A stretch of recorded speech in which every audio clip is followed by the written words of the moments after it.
જે ધારાસભ્ય છે તેમને ફોન આવવાની શરૂઆત થઈ ચૂકી છે અને ભિલોડાના જે ધારાસભ્ય છે પીસી બરંડા તેમને પણ મંત્રી પદના શપથ લેવા માટે ફોન આવ્યો છે. આપણે ફોન આવ્યો છે, કોનો ફોન આવ્યો છે? માન્ય રત્નાકરજીનો મારા પર ફોન આવેલો કે તમારે મંત્રીમંડળના શપથ લેવાના છે, તમે સીએમ હાઉસમાં 10:30 પહોંચી જાઓ. એક ધારાસભ્ય અને એક મંત્રી તરીકેના શપથ લેવા માટે મને ફોન આવ્યો. એક પ્રશ્ન એ છે કે આપ પૂર્વ આઈપીએસ પણ રહી ચૂકેલા છો અને આવી સ્થિતિમાં ભિલોડાથી તમે આવો છો, કેવી અપેક્ષા હશે અને મંત્રી બન્યા પછી જે વિભાગ ફાળવે પછી કેવી રીતે રાજ્યના લોકો માટે આગળ વધશો? અમે ગુજરાતની પ્રજાને સુખાકારી માટે, વિકાસ માટે અને આખા વિસ્તારને જે મને જે પદ મળશે એ સંપૂર્ણપણે હું નિભાવીશ એવી ખાતરી આપું છું અને આભાર પણ વ્યક્ત કરું છું.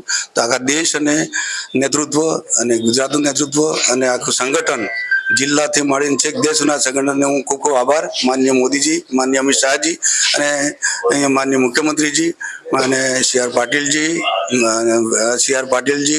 અને આપણા નવા પ્રમુખ, એમને સૌનો આભાર માનું છું અને મને આ એક જવાબદારી આપશે તો હું જલ્દી વહન કરીશ એવી મને પૂરી શ્રદ્ધા છે. જી જરૂરથી. તો આપણા સાથે જોડાયા હતા પીસી બરંડા, જે પોતે પૂર્વ આઈપીએસ પણ છે અને તેમને પણ ફોન આવી ચૂક્યો છે. તે પોતે મંત્રી પદના અત્યારે શપથ લેવા જઈ રહ્યા છે અને જે પ્રકારની અત્યારની પરિસ્થિતિ સામે આવી રહી છે તે મુજબ દરેકને અત્યારે ફોન આવી રહ્યા છે અને તે મંત્રી પદના શપથ લેવા માટે મહાત્મા ગાંધી મંદિર છે ત્યાં પણ પહોંચી રહ્યા છે. કાંતિ અમૃતિયાને પણ ફોન આવી ચૂક્યો છે. રીવાબા જાડેજાની વાત કરો, ત્રિકમ છાગાની વાત કરો, અલગ અલગ જે ધારાસભ્ય છે તેમને ફોન આવવાની શરૂઆત થઈ છે અને અત્યારે તે મહાત્મા ગાંધી મંદિર છે ત્યાં પહોંચી રહ્યા છે. પૂર્વ આઈપીએસ અધિકારી છે પીસી બરંડા, તે પણ હવે મંત્રી પદના શપથ લેવા માટે ત્યાં પહોંચ્યા છે. કેમેરામેન અબુજર સાથે તોફિક ગાંચી, નવજીવન ન્યૂઝ, ગાંધીનગર.